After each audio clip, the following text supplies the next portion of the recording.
Eu queria responder a 3 ou 4 perguntas e curiosidades que você tenha, e você pode colocá-las aqui que eu terei prazer em conversar, em responder, seja o que seja, seja de angústia existencial a qualquer outra coisa que você gostaria de se informar, em julgando que eu tenho a possibilidade de ajudar você. Se você achar que isso pode acontecer, diga aqui, eu estou de olho, mais ou menos dando uma olhada, mas até aqui eu só estou vendo coraçãozinho e gente querida entrando, mãozinha acenando, mas você pode perguntar o que você quiser. Eu também estou aproveitando que a minha mulher deu uma saidinha, foi visitar uma pessoa no hospital. Alguém aqui perguntou sobre a saída do pastor Ed René da Ordem dos Pastores Batistas, é a pergunta dele. Olha, esse negócio está tomando proporções maiores do que o próprio Ed gostaria.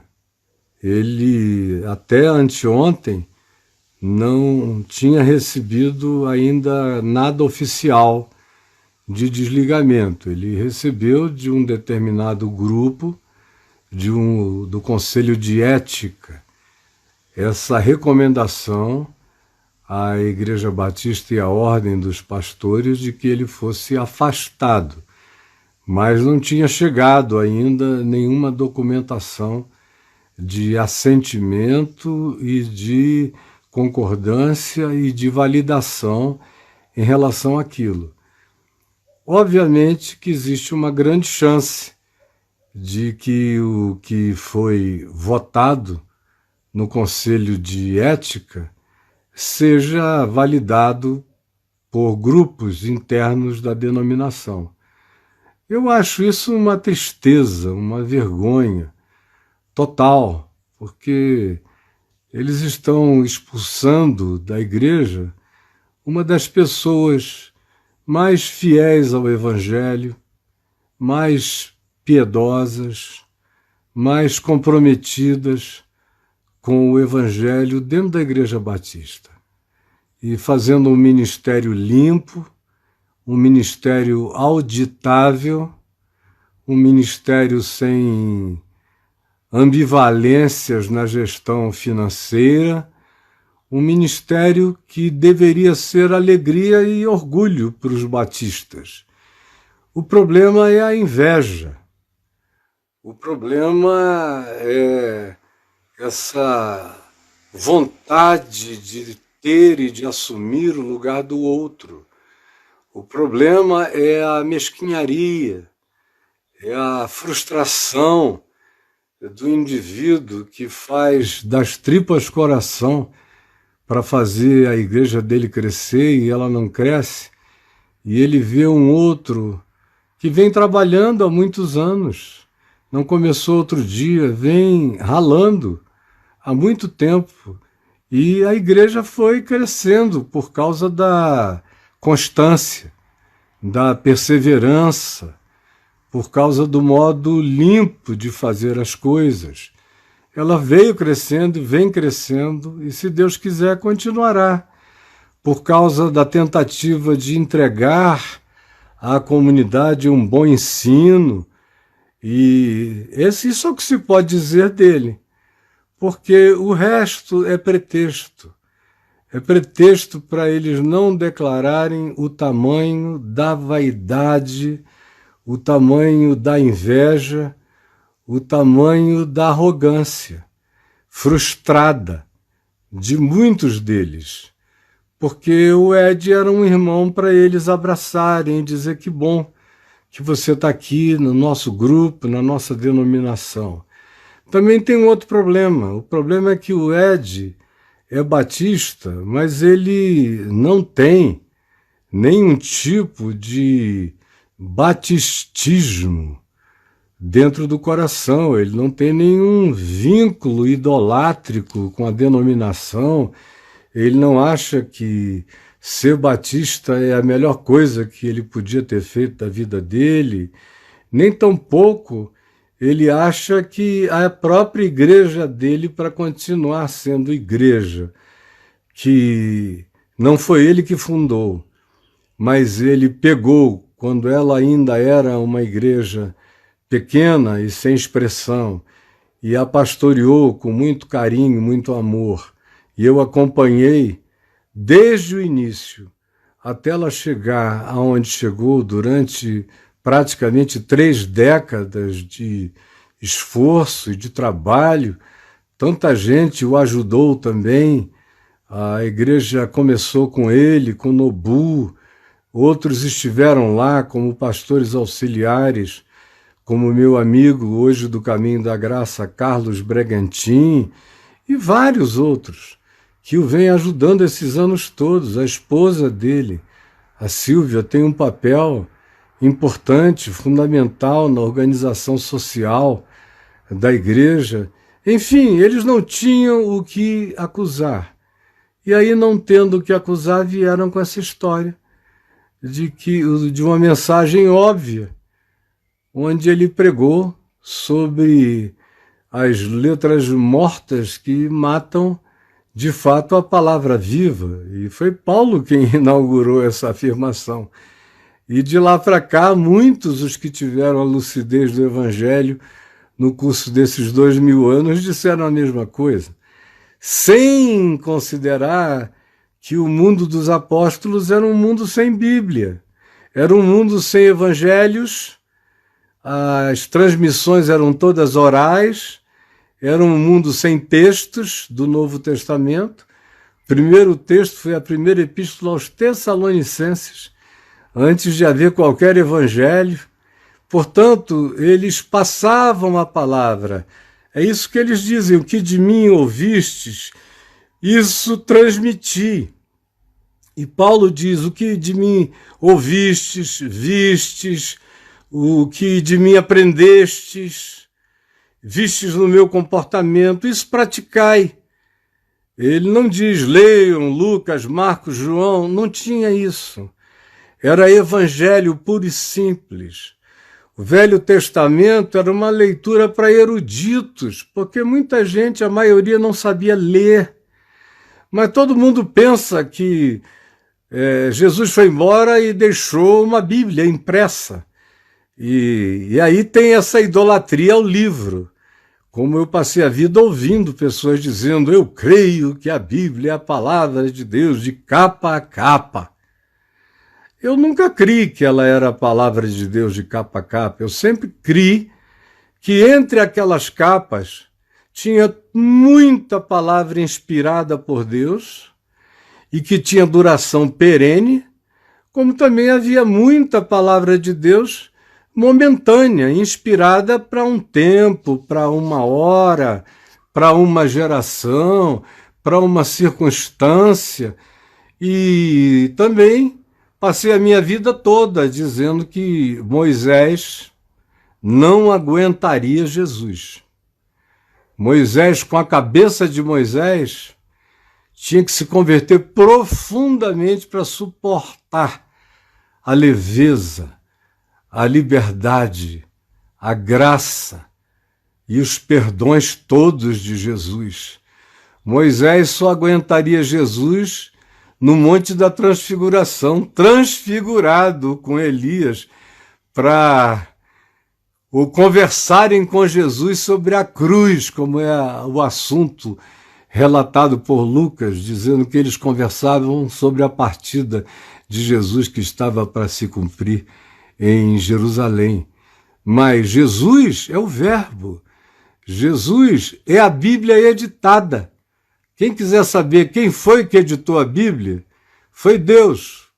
Quando encarnou seu Filho, a Escritura foi editada. E o escritor de Hebreus deixa isso claro. Diz que aquelas outras coisas caíram em obsolescência. Palavras de anjos e palavras de homens, todas elas caíram em obsolescência diante de Jesus. E mais do que isso, eles afirmam, os apóstolos, o escritor de Hebreus, gosta da palavra obsolescência, sombra, coisas que para trás ficaram, que eram apenas arquétipos, mas não eram a realidade em si, que a realidade em si é Jesus. Portanto, a edição foi a encarnação do Verbo. Paulo gosta da palavra caducidade, demência, Alzheimer, por assim dizer, caduquice, que já diz coisas que não têm nenhuma pertinência com a realidade. É a expressão que Paulo usa para designar os judaizantes que queriam levar os novos cristãos de volta para trás no moonwalking, para as leis de Moisés e para o cristianismo messiânico, que dizia que Jesus era o Messias desde que todo mundo que cresce nele obedecesse também às leis do Velho Testamento, que aquilo em razão do que a Epístola aos Gálatas foi explicitamente escrita, com Paulo repreendendo a Pedro e Barnabé pela dissimulação deles diante dos gentios. Então, meu Deus, o que esses membros da Comissão de Ética da Igreja Batista fizeram é uma coisa louca, bizarra, absurda, triste, infeliz, da qual se arrependerão muito, muito, muito um dia. E o Ed está bem, é um amigo querido que eu guardo no coração desde a juventude. Eu fui ordenado, comecei meu ministério muito cedo. Por isso, para muita gente, parece que eu tenho anos de diferença para os outros, mas a diferença não é tanto etária. Etária, às vezes, são 10 anos, 9 anos, 12 anos, 5 anos, 6 anos. Mas é que eu fui ordenado, comecei o ministério no dia seguinte à minha conversão, e logo depois do dia 18 de julho de 73, e comecei a pregar. E um ano depois eu estava na TV e fui ordenado pastor presbiteriano no dia 10 de janeiro. Logo a seguir, após escrever uma tese que tratava justamente desses assuntos, de como em Jesus a interpretação da salvação era diferente.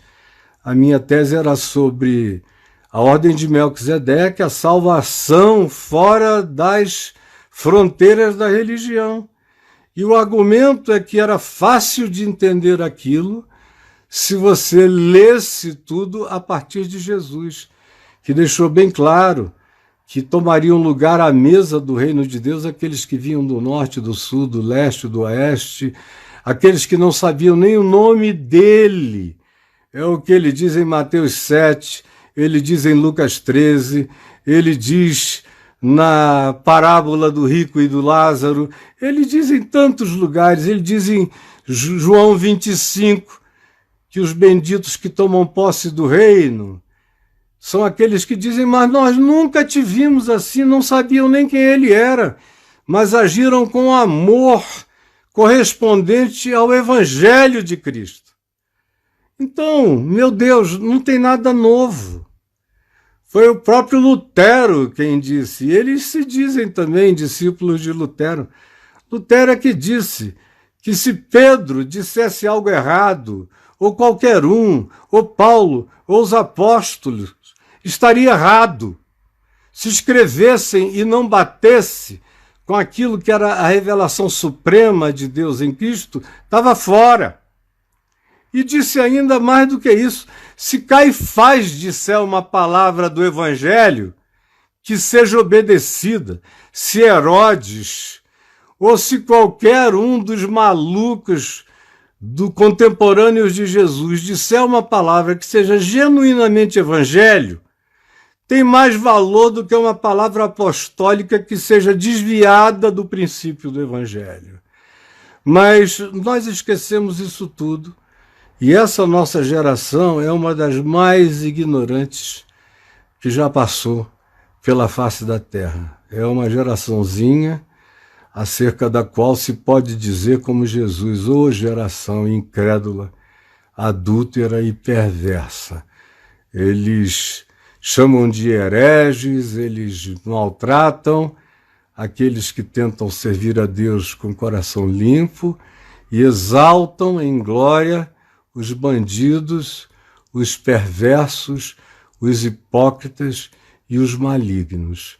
Cada um vai responder diante de Deus pelo que faz e por aquilo que vota e por aquilo que aplaude e com aquilo que concorda. Então, quem tem ouvidos para ouvir, ouça. Eu não vou passar disso, porque esta semana o Ed vai disponibilizar nas redes sociais um link para quem quiser ler a resposta dele ao grupo, à comissão de ética e aos pastores batistas, possa ler também. Mas na vida dele, na prática, quer saber, não muda nada. Na igreja dele não muda nada, na vida pessoal dele não muda nada, não muda mesmo. E essa é uma das razões pelas quais eles têm tanta raiva. Eles não gostam de ninguém que não precise deles, que ande com as próprias pernas e que tenha uma vida independente de todas as tentativas deles de colocarem grilhões, dependências e amarras. O Ed não depende deles ministerialmente, nem financeiramente, nem nada. Então, uma pessoa assim é muito perigosa para uma organização que vive de picuinhas e de coisas mínimas. Eu não tenho mais tempo para falar, porque o tempo que eu tinha já se esgotou.